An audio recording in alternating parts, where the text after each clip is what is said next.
Okay, my talk's on is it all just SMS viruses on Android or whatnot, or are we actually seeing real advances in Android malware? Let's take a look at the numbers actually. What we look at here now. Basically, it used to be pretty much mostly malware, but right now we're seeing a lot of new things like spyware. Basically, the PUPs. These are potentially unwanted programs. Your spyware, your hacking tools, your various some semi and actual legitimate programs that we may not want on device. They're actually taking about 50% what we have out there right now. Let's look at the actual breakdown of what we got there. Yes, the SMS premiums and the SMS sending malware is still there. But we've got things like fraud, we've got things like exploit using tools, and we got quite a bit of things that send out your information to people, to the attackers, so people know what's on your phone. Quick question, how many people out here have Android phones? Okay, that's the majority of the room pretty much has an Android phone. Pretty much all of you guys can be infected by our attackers who are coming from basically Russia and China. As long as you're not going to, we're sticking to the official Android Play market, or Play, whatever it's called currently, Google Play. You're pretty much going to avoid a lot of what's out there. Let's take a look at actually the actual attacks though now. Now we know that actually stuff exists there. What's actually attacking your system? What's getting on there? What are these guys, the bad guys, attackers? What are they actually using on your system? What are they using to get a hold of your system? What are they doing once they're there? Oopsie. That's nice. PDFs, yeah. All right. Okay, actual attacker tricks. What do we got here? Things we've seen before. Encryption. Simple encryption like obfuscation, where you just got like the SMS number, something simple like that, or like this really simple substitution ciphers where you have a configuration file and it's like, oh, we encrypt all that stuff. I mean, that's simple, very basic. They've gone up from that.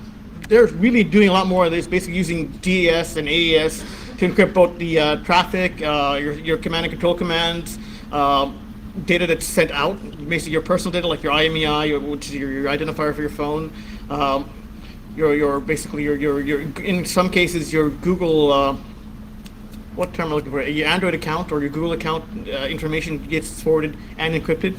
A lot of this is because the attackers are worried about other attackers. They're saying, okay, you've got a botnet, I've got a botnet, he's got a botnet. Much like Joe said earlier about the 5 rootkits on one machine.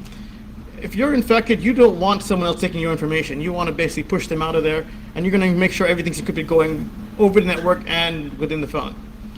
That's a minor thing. The other big thing, though, is the fraud, basically. What's a fraud app? I mean, what are you trying to do in fraud? You're trying to make sure that you have an application that could be real, could be fake. Basically, they pretend to be fake. And generally, they have, mostly the code is made up of just the malicious class files, not like actual functionality. It doesn't actually do anything. Maybe it pretends to be, I don't know, an adult entertainment app. Maybe it pretends to be your security app for your bank. In the case of fake token, that's exactly what it is. It pretends to be like one of those, you type in your password and you get your key code for the next transaction, which works out well for the attacker, but it doesn't do anything other than that. Oops. That's the end button, which is really close to my page down button. Yeah, okay.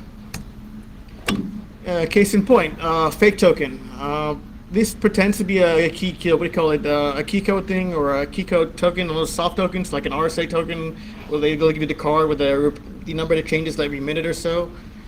In this case, you enter your password to activate the token, and instead of what it does, it gives you a fake number, and then it forwards that password, it activates the account over to the attacker.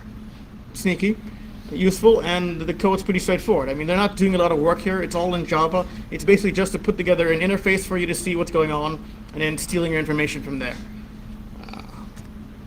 Then we have things a little bit more advanced, something like the one-click fraud family. Why one-click fraud? It's similar to PC malware, where you've got like a drive-by download where you go visit a website and boom, they've triggered a vulnerability and they've downloaded it automatically onto your system. One-click fraud is similar to that, except it actually is an adult entertainment app, and it pretends to be like it's charging you for a subscription to some kind of porn site, and it keeps asking you for money. So it's like, if you've seen South Park, it's like the Loch Ness Monster. $3.50 every 5 minutes. It keeps going though. This is also one of the ones that actually goes after your Google account information. What is your Google account information? Your Google account ties into your Gmail, ties into your is it Flickr now? I forget what the Picasa possibly. I forget exactly what Google's image file is. Gmail, your Google Plus account, pretty much everything that can be accessed with a Google account, you're sending it off to an attacker. I don't think it actually includes the password. I'm not 100% certain. No, not the password, but it does have like a unique identifier, which is useful because they've just stolen, I guess, however a large amount every 5 minutes from you if you've been foolish enough to say, but I thought I paid for that. And 5 minutes later you forgot and you pay them again. These are the kind of things that happen with fraud on phones. How many out here have actually ever downloaded an app that pretends to be something else and turned out not to be? I mean, because you've all got, a lot of you have Android phones. I mean, do any of you have ever gone after an application that's supposed to be something that didn't quite work? Maybe an app that was like a game that didn't quite work out and you threw it away? And you said, okay, just uninstall it? A handful of people have done that occasionally. More than likely you weren't infected by anything because there are a lot of bad games out there and bad programmers and whatnot and really not that good at it. In some certain cases though, those bad programmers are actually malicious and they're actually giving you a sort of semi-game that isn't quite there. Actually something a little more common first. Let's look at injecting code. I'll get back to the point of where the applications are actually not quite good. This is injecting code is generally when you have a legitimate application, something that does something properly, and then it contrasts that with the fraud applications that are just pure fraud, meaning just designed just for getting information out of you. These are basically actual applications that do something that, like in this case, give you recipes for Iranian food. Very nice, very useful app, a real app, but it has code injected into it. And the malicious code itself is actually quite interesting. The malware Android, I believe it's Mogava.a, is a file infecting virus. One of the few ones on Android, possibly the only one on Android actually. What does it actually do? It's a real virus, overwrites files. It actually searches your entire SD card for all your photographs. Everything in the basic camera directory, all your photographs there. And it basically stamps a picture of the deceased Ayatollah Khomeini on each of your photos. Basically, they're photobombing all your family photos and fun pictures and whatnot with the Ayatollah Khomeini. Beautiful, right? And the problem is it's kind of buggy. I mean, it actually does the code injection. It's mostly the blue things are basically all class files from the original recipe app. The majority of the code. A small percentage does exactly just this thing, adding the Ayatollah Khomeini to your what do you call it? Your photos. Every single one of your photos. It's just kind of annoying. It's also kind of buggy because I mean you figure over the years people have learned, like I don't know, the last 20 years or whatnot. If you start from say as I guess MS DOS or something, people knew how to write overwriting infectors. You know, you infect a file, you leave a marker somewhere so you can tell that the file's been infected, so you don't reinfect over and over again. These guys did kind of an advanced job here with this, where they actually went in and did something, and they actually have code like such. Where they actually decide, oh, let's do all the code into basically grab the file, and then this functions within the file that handles each individual JPEG file, and it stamps together your original file with the okay, which one's the smaller one? It stamps together this file over here on top of whatever photo you have, but they don't leave any way to mark out what it is or what happened to your original files or whether you've done it again. So what it ends up doing is continually stamping his visage on top of your pictures and causing damage to your files and increasing the file size multiple times, eating up all the space in your SD card and being very noticeable. What I don't know is none of my colleagues know is whether this is a fan of the Ayatollah or someone who hates the Ayatollah. I'm not sure. Here's an actual example of what that looks like.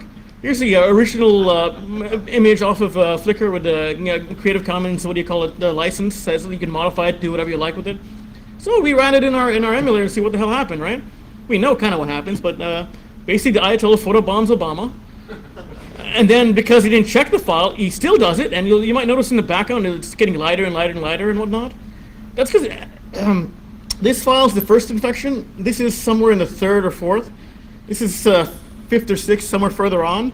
By this time, in the fourth one, it's now about 4 times the size, and it's starting to fade away. You're starting to see Obama kind of disappear from the image, sort of like that scene from Back to the Future where Marty is disappearing because his parents have come together. Okay, really old reference, okay? But the point is, This guy and his buddies are still really well because it's a fresh copy every time. But the original file keeps getting more and more damage, and you keep losing disk space. It's kind of tricky, and it is fascinating because it is kind of funny that you stick a picture of this guy in every one of your photos. But I mean, it's kind of irritating because they didn't do it right. They didn't figure out how to make sure they're not continually reinfecting. Where am I going with that? Let's look at another trick. Basically, recording audio on from your phone device. Pretty much not. This doesn't apply to tablets, Android tablets, because you don't have the iPhone audio. You need permissions for them. This is becoming more and more common. It's basically you're recording two things. One is the DTMF or your touch tones that you type on your phone, like your PIN numbers, your credit card numbers, things like that. We've seen that initially used only like in basically a proof of concept academic app and in spyware. So back to the potentially unwanted programs. They're not really wanted. They're spyware. We've seen it all over the place, but no one's really seen it in malware. People aren't really attacking your phone and saying, okay, I want to grab all the audio. At least not back in January when the first academic proof of concept came out, which is Soundcomber or Soundminer. Originally they had a trademark issue. They had to call it Soundcomber. Soundcomber basically listened for the audio from your phone. It had like a database of all of those IVRs, interactive voice response, where you press 1 to see what movie it is, and press 2 to talk to a live person, or like your credit card company, you dial them up and say, okay, I've got to pay my bill, what number I press, okay, I have a problem with my credit card, what number I press. All those things, they had a database of like a handful of credit card companies, or a good number of them anyway, that they were looking at in their small set.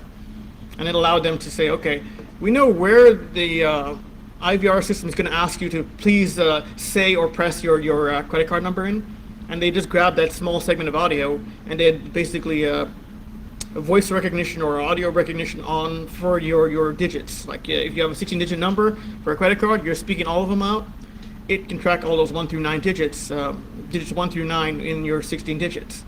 And then it just sent that out with very few permissions back to the attacker. Very nice technique, very annoying. It took about, I don't know, how long it took to get into the malware was from January to about, I guess, August of the same year. So it called out about 7 months, a little over half a year. A long time considering this is basically open source ideas out there. It's Android. You basically look at the Java API for Android and you say, okay, what can do this for me? Where can I grab information here? What APIs do I need to go record audio? I mean, it's there, it existed, it took 7-8 months. Which is funny because half the people who would want to do this would be wanting to make some money off of this. And it drives a lot of the traffic, like with the fraud apps earlier, and like with the injecting of code. It's all, well, not the injecting of code, that didn't actually make anybody any money. It just made the Ayatollah invade all your photos. The actual malware that does this are two of them, basically Android Nikispy and Android Golden Eagle. Nikispy got some coverage a couple months ago, or a month or two ago, when another security company decided like they were going to buy one off of, buy some exploits off of the open market, the open black market perhaps in exploits. I think they spent about 14 grand worth of time and money to buy an exploit to basically silently install Nikispy on a bunch of phones. I forget the name of the company. Some of them were ex-colleagues, so I forget exactly what was behind who they are. But they had a sort of all I saw was press releases, but apparently they were able to install Nikispy on a phone and record audio. And recording audio is not basically recording an entire WAV file or any kind of uncompressed audio, because it's, one, you're on a mobile phone, you're on an Android phone, Android device, and it's rare for something like that to happen. I mean, that you take up so much space, unless you're stamping the Ayatollah on top of somebody's picture. I mean, you don't really care about space. You care about wasting energy, and you care about your data plan. Like, most people don't have unlimited data plans. Now, with the way it's going now in the US, almost none of us who are getting a new phone are getting an unlimited data plan. So it behooves you to basically compress your file. So AMR is a compressed audio file, and it's designed for a mobile format, and allows you to export a smaller amount of data, which is great if you have a connection or you have Wi-Fi and it works well. And you'll notice by the dates, August and September, basically pretty close together. It served the purpose is that the attacker was able to get an audio onto, record audio and steal credit card numbers and PIN numbers and trade secrets if it's an actual conversation.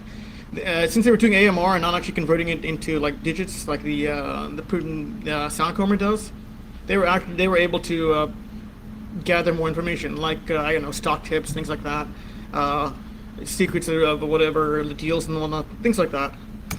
Another nice trick that malware authors are using now are malware updates. Two versions of this. One is the update, I guess you can look at it this way, a completely fake update where you pretend to be a legitimate application, like a legitimate Android, legitimate Android system update. Like, okay, you're on version 3 or whatever, I forget what the code name for that is. It slips my mind because it's all like food and like donut and ice cream and ice cream sandwich and gingerbread and I don't know, whatever H is. Basically, all you need to do is pretend to be an update because most people say, when do I get my update? When does it get the over-the-air transfer? How many here have actually rooted their phones? Okay, a good portion of the audience who actually has an Android phone have rooted their phones. I mean, what do you get from rooting your phone? You get access to new firmwares, probably secure firmwares. Like earlier with that, what was it called? Was it not Caller ID, it was Carrier IQ, which was basically installed on devices by the manufacturer or the carrier ahead of time to basically gather statistics from individual users.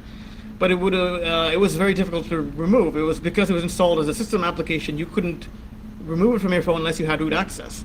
So you basically have to reduce security on your phone to clean up your phone, because it was somewhat accessible and it did leak quite a bit of information over the internet via, I guess, easily accessible applications, which is also a common thing on Android. In the case of a fake malware update, you think, okay, well, I would like to get rid of something like that. What would I do? Well, I'll download the update. It seems reasonable. I can't wait for the over-the-air update. I mean, I'm going to go and do it. So it's actually quite successful. We've seen a bunch of different things that pieces of malware that do that. They request install packages. It's a system update. Of course, I wanted to install packages, right? Not so much. And then we also have those are the fake updates, which are not nice. But the real nice ones are the ones that will do updating of themselves. Malware that updates itself because they want to add new functionality. They say, okay, we've seen all these fake things. Like, it's useful to us. We can add new exploits. We can add more functionality. Like, okay, we used to steal voice calls and voice information. Now let's steal like their emails or something, or let's steal their text messages, or perhaps let's steal their credit card information if it's available. So what's a real malware update? Something that's nice because even the bad guys have figured out, okay, we got to patch ourselves sometime. We got to add more things, more features. It's not good enough to sit in our laurels and like collect $5 every 5 minutes. And the key is that once you've got an update and an update system and you got the internet access and you've got a connection, why would you want the victim to know that you're updating the software and improving things and bypassing their security or whatever else? Why would you want that? Nobody really wants that.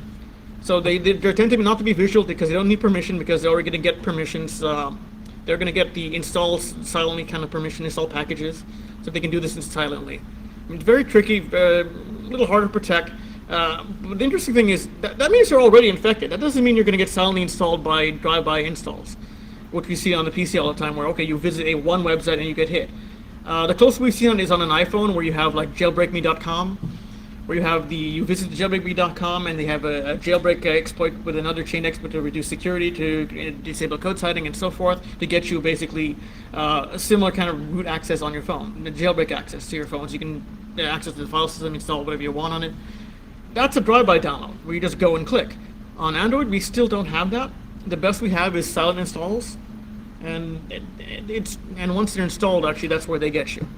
Forget the silent install part. Once they're actually on your phone, on your device, they've got full access to you. They've got everything they need. You really just need to get them off the phone. Let's actually look at some academic. So, I mean, these are all the things we've seen in malware, the previous slides and whatnot, all that's in things that we've seen out there already. But like I mentioned earlier about Soundcomber, it's basically a malware that does records audio from your phones, right? Nice concept. Took them 6 to 7 months to actually do it on a real malware. Now we have something that's a little bit newer in academia. It's kind of funny. I mean, academia is coming up with security techniques like, okay, how do we figure out what data has been touched on a phone? How can we build emulators to give us more information on any device or whatnot? What else can they do? Okay, how do we do things like, I don't know, how do we read your keyboard, which is another one which we've seen before, like in an app called TouchLogger. TouchLogger, I think I've shown it before, is basically two applications. One is the part where you install, it's the training app. It basically records data from sensors like accelerometer. See, when you touch your phone, obviously you'll affect the accelerometer a little bit, and those little variations and then perturbations become they basically affiliate that with the say the touchpad, say the 1 through 9. Okay, you touched here, that's a 1. You touched over there, that's a 3, and so forth. They record all of those over time, all of those various positions, and then decide, okay, that's where you are. Then that data is gone into a database to help identify where you touch. It goes to the second app, which is the actual detection app. When you push a button or whatever you do when you enter your PIN number, it records all that. That was two different applications. That was Touch Logger. Tap Logger is a new variant from a different set of different team. They decided to put everything into one application. Basically, this one application. What is this application? Back to the fraudulent apps, like games that are not that great, like say an icon matching game where you were supposed to match the various icons. See, like here's a couple. I think there's sheep. They might be sheep. Maybe a little kitty. So if you're putting together little cats and little sheep and whatnot, and you're matching them, you'll notice at the bottom screen also. This is from their actual paper or whatnot. That these icons are exactly in the same position as these numbers. So you're matching this one and this one. They know where you're supposed to be pushing. You match the two icons and they know roughly where you are. So this one app is pretending to be a game, pretends to be, I don't know, like Angry Birds, but not as useful because there's a lot of movement in Angry Birds. Something simple like this, something bad, you might have tried. So I guess what I'm saying is be very, very wary of apps that are simple and whatnot, as much as possible. Like you want to look at reviews, you want to look at things that they have in the play market. You want to see that other people download it first before you actually go and try that, because things like this happen. This app is a little bigger than, or probably a lot bigger, because it actually has to do the training data and the recording. I haven't gotten a sample of it yet from the researchers. They'll release it, I believe, in a few months. Basically, one half of the app it launches and it does this game and it records where you're touching. Then it waits until a screen like the unlock screen pops up and says, "Oh, okay, put in your unlock code. Is it 4 digits? Is it 5 digits? Is it 16 digits? Doesn't matter. We already got the data where you're pushing." They read the same sensors, the accelerometer and whatnot, and they say, "Okay, you move so much and you're in that rough area. That's the number you type in. You type in 4432 whatever. That's your unlock number." And it's like, and they pick it up. Very nice technique, very good for stealing your PIN numbers, very good for stealing credit card numbers. The other previous research accessory did something a little different. Same kind of deal with the accelerometer, but it put out the, if you'll notice when you type on the soft keyboard with the actual letters, you've got like 26 or 30 letters on screen or keys on screen, and you can touch them and type them and whatnot. Accessory, you would read the same accelerometer readings, roughly, same sensor, slightly different readings to be able to tell where you were touching on the soft keyboard, which is a bigger problem and different accuracy and a lot more complications. Getting the actual numbers a little easier and also a slightly different application. Basically, Tap Logger does it all in one piece, one simple app, something like that, and totally better than that fake or the modified Iranian food app with the Ayatollah coming on board. Slight difference is you lose money here, there you just lose disk space. Let's see, what else have I got? Here's the second picture of how it actually works. The one app, basically. You've got two pieces where it's in different modes. So at one point it's learning, you've installed the app, it starts to learn what you're doing when you're playing that game. It stores that data and says, okay, now you're in the screen that has an actual, an actual touchpad thing. And then starts intercepting the data and eventually sends out all that information back to the attacker. Very, very neat technique for them, very useful for them. And that's pretty much that for that attack. Let's now look at, I guess, talk about rooting exploits. Since a lot of the people in this room have rooted their phones, one good thing, attackers aren't actually developing their own exploits. They're using the same exploits you're using to root your phones, all of your phones on devices. They're not wasting the effort to do it because it takes a whole lot of, yes, Android's based on the Linux platform. Yes, you can find and reuse exploits from basic Linux and essentially port them over to ARM Linux from x86 Linux. You can do it if you know what you're doing. That takes time though. You got to know how to modify an exploit. You got to know and understand what the vulnerability in the first place. You got to do something with it. So what do we see? I mean, if you look at the actual numbers, look at the deal. Okay, we've got the first one, I guess, is PS Neuters. I forget what version that's for. Then we look at the Gingerbreak. exploit. We detect that as exploit volt break because it's I think the volume daemon or whatnot, and there are about 18 different minor variants. 18 of them, because they're lazy.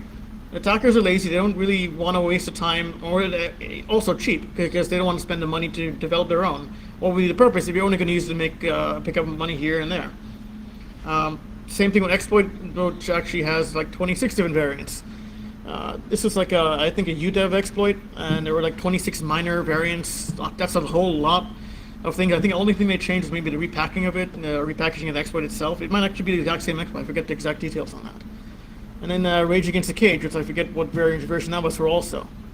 These are like the, I guess, 3 most common ones out there right now for various editions of Android, like 2, 3, and 3, and so forth and whatnot. And it's just, that's what they're actually doing there. They're not really caring a lot about what's in there. And it's very hard. This actually goes back to, I guess, how many people are involved, I guess, in putting together any individual firmware. Like if you're buying, say, a Motorola phone, you'd have Motorola publish a firmware update. If you've got like I guess T-Mobile has a bit more influence on their network for their T-Mobile branded phones. They can push theirs over the air. They can do it a little faster. Verizon depends once again on the manufacturer, not just the carrier. So depending on who the manufacturer of your phone is, it HTC, is it ZTE in one case. Y'all might have heard about the backdoor on certain ZTE phones with was it Metro PCS, where they had a set UID binary on device that allowed you to basically access the phone and root the phone. It's kind of annoying because it was a silent installer too. It was designed basically to install an update on the phone silently, and it had like a password that was found out and released pretty quickly. So it's like, you guys have left a backdoor on our phone to make things easier for you, the manufacturers and whatnot, so you can, and the carriers, so you can install updates easier for yourself while you're opening all of us to trouble. It's more than a little bit irritating.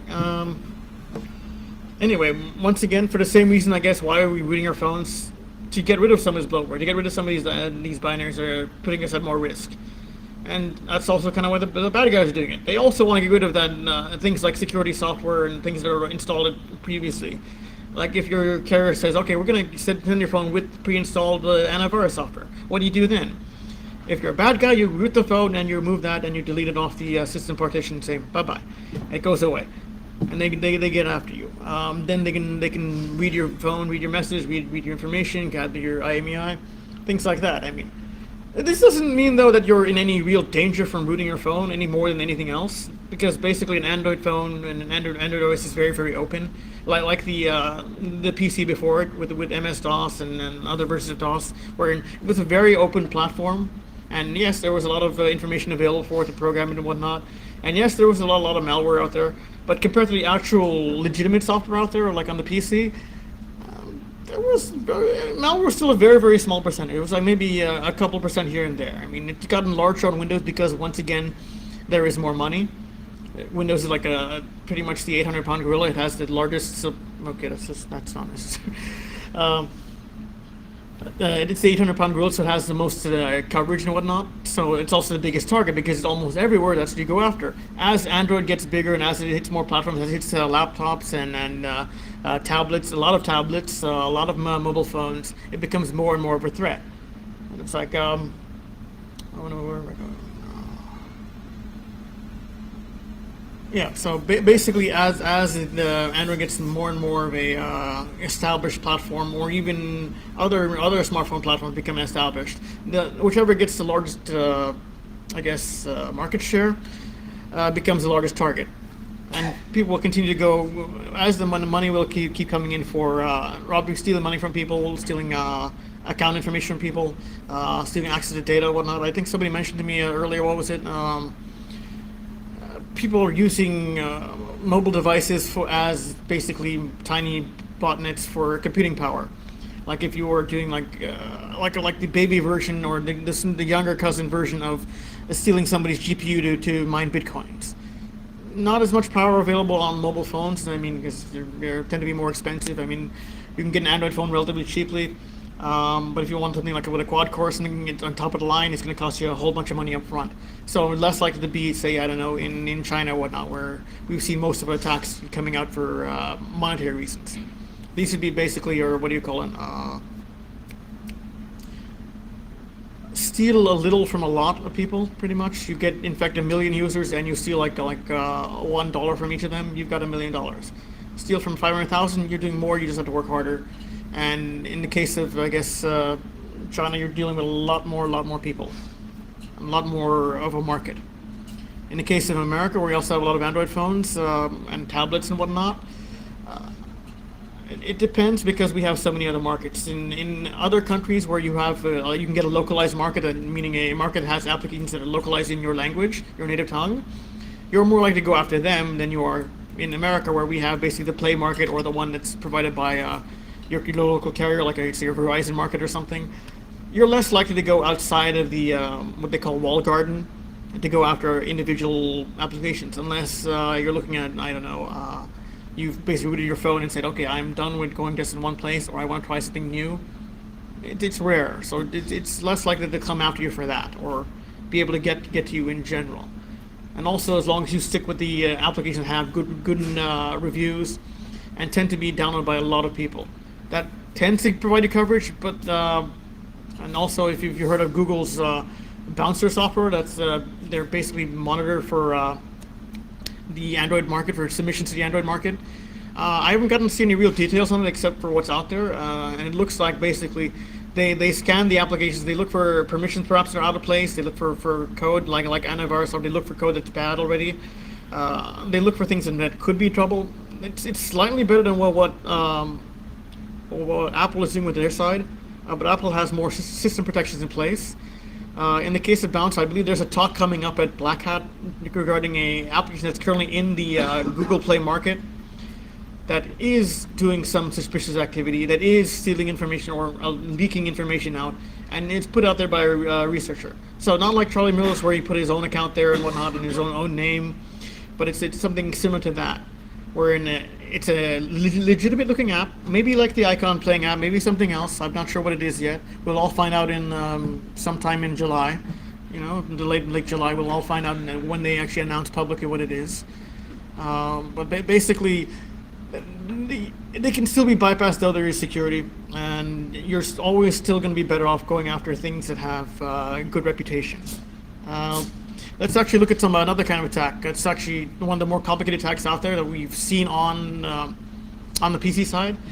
Server-side polymorphism is basically the same thing that you see on the PC, where every time you go to visit a website, maybe, or every time a computer visits a website, a new computer, they get an individual customized version of malware.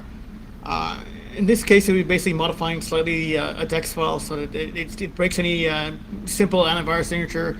It looks slightly different. It's about the same functionality. Maybe it's even recompiled. Basically, everybody who visits gets a new version. On the PC side, there's a lot of protection where they say, okay, the attacker will have like, okay, we've got like a download, say the Asus downloader or whatnot, a bonnet client downloader, and it tells you, okay, you install that, and each different IP address gets a different version or the same version every time. So you can't get all of the versions. You can't say, like, if you're an antivirus company, you can't get all of the samples unless you have like separate access points or separate IP addresses, or have you set up a research network that'll help you find things like that. Meaning like a lot of different machines at your disposal, like a botnet, I guess, in a sense. It's a very good way of bypassing that. So you basically build a custom version for every person. On Android, we've seen that very similar. At least one major family that has, we've got like, I believe 25 different directions. Is that the number I was looking at? 25 different individual detections for minor variations on it. Minor variations, and we have somewhat generic signatures for the application, where it's basically a straightforward kind of Trojan that pretends to be an installation program, but really is something else entirely. Is a complete fake on that. It says it's trying to install like a chat topper or something along those lines, and it's not that at all. And the changes are done automatically. Thank you. What? Okay. So yeah, so we have pretty much the generic signature that catches a whole ton of variants. I forget the exact number. There's a few hundred samples we detect already just with the small signatures out there. But basically, you take a standard APK file, modify it in the internal class.dex file, like changing strings or something, or changing a class name, and you release. And you can do it by the day, by the hour, by whatever time format you want. And it's one of the more. It sounds very fancy that you're modifying things for each download, but it's really, really, really simple. You could basically just write a simple Perl or Python script to basically change text in the source code, and then run your tools to build a new APK and send it out, sign it, and send it out to new people. It's kind of nice and kind of interesting, but not totally fancy. But it sounds fancy, doesn't it? Server-side polymorphism, right? You change every single version, and then you're like, the concept's simple, but the thing is, it's more of, I guess, an evasion tactic, evasion from like antivirus detection, which doesn't really work since they don't really change the functionality. We can basically detect on what the functions are in general. That's possible. We can detect on very minor changes they do, like in a sense strings. I mean, there are multiple ways you can detect things. I mean, there was a team that does BinDiff, Dynamics. They got purchased by Google a year ago, I believe. They had a nice product for PC malware that did an automatic detection for malware as a network detects it. So you can get like a private signature based off of the same malware. Like 10 different users can have individual signatures, because you're basically have a large, I guess,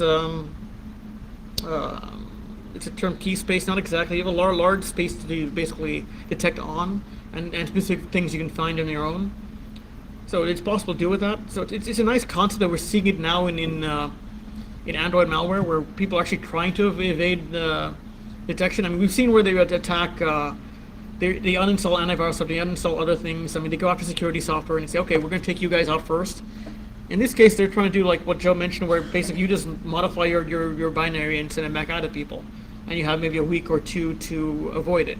Or in the case of people actually watching and downloading the apps too, like you can if it's already available on the public site. I mean, if you put it on a public market or a third-party market, everyone's going to download it, I think, because it's available.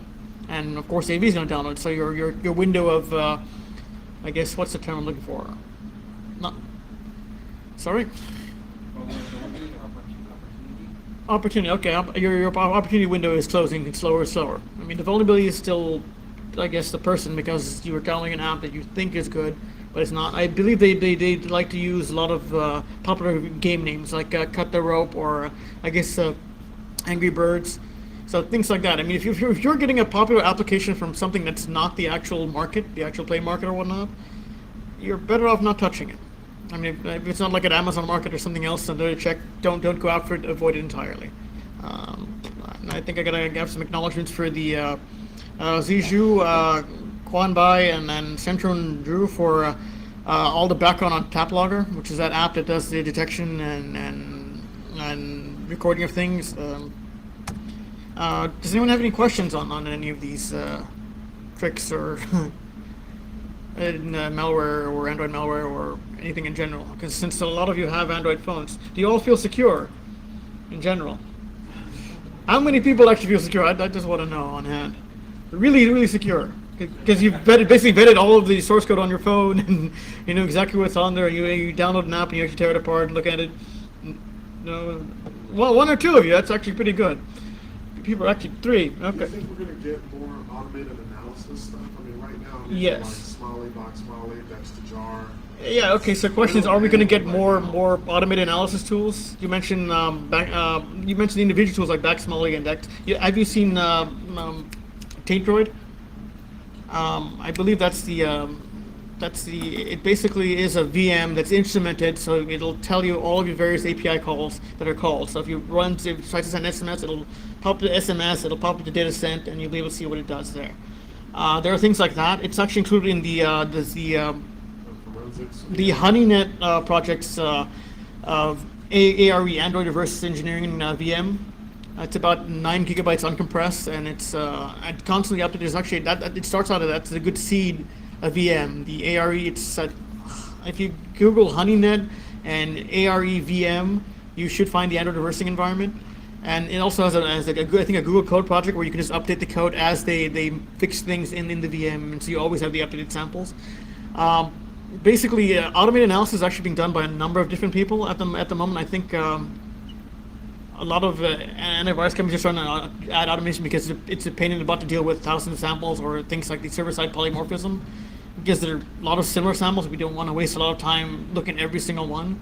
Basically, using backsmolly on the thing or using APK tool to basically tear it apart and look at all of the code. We'd really like just to say, okay, we've seen all of these things before. Can we just knock them out quickly? We're going to see more and more of that come out. I'm not sure if they're, I guess you're trying to say, are there commercial tools available on the market? Not necessarily commercial tools, just more tools along that right now. Right now, it's not. I agree. Right now, it is very, very, very individual. You're working with each individual tool. It's a big pain in the butt to do it in general, because you have to basically script them yourself, and you have to arrange all of it, and then you have to analyze the logs and whatnot after that, after the fact. It would be nice if we had a lot more integrated tools. I mean, like Google's bouncer technique, it probably is their attempt at making automation.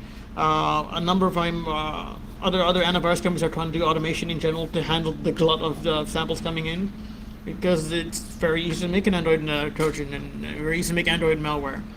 So it's like there are things out there for that. And I'm surprised it's actually taken this long. You raise a good point. Why do we not have a whole lot of choices in automated reverse engineering? I'm surprised myself. I know I don't have the bandwidth for it. My team is working on stuff like that. A lot of my colleagues are working on things like that, but we don't have them all out there. We figure after, it's been what, 4 years, 5 years? Android's been out there. You figure someone would have designed it already and put it on the market, and like an IDA Pro or something like that, or Dynamics with their tools like BinDiff and whatnot and things like that. And we figure there'd be small niche players who would release something like that. And we haven't seen that. We haven't seen it all anywhere yet. Hopefully we'll see that this year. Now that, if you all go to that Blackout talk or if any of you can see it online later on about bypassing bouncer, I mean, there's going to be call for more of these advanced automated analysis to get rid of the people problem. I mean, you have to either build up a big team or you have to do it yourself. Meaning buy some tool like this and get it out there. Sure. There was an article recently that showed if you took the two top antivirus products for Android, the detection rate together was still less than 70% in most cases. You mentioned an article where if you take the two top antivirus programs for Android, that combined the detection rate was less than, what was it, 60%? I'm not familiar with this article. 75%. Less than 75%. Not familiar with the article? That actually sounds pretty bad. So combined, not individually. Right. Okay. The one was around 65 or something percent. That's 65 is a little bit better than 50%. Less than 3/4. I think part of that is once again because of the way the Android works in general. It's a very open market, like on the PC side, where not all of us have all the samples. There's a lot of there's some overlap, but a lot of disparity between what the actual samples are. And there is a sample sharing. There are sample sharing agreements between a lot of malware companies where we share samples as we get them. So there are goals to actually share more information. So a lot of us have a lot more coverage. I mean, that would be nicer to have, but it's not there yet. It's working toward it, just like with the automation you mentioned, that a lot of the antivirus programs will be improving. Does anyone else have any questions? Sorry. Nope. Okay, thank you. Thank you all very much.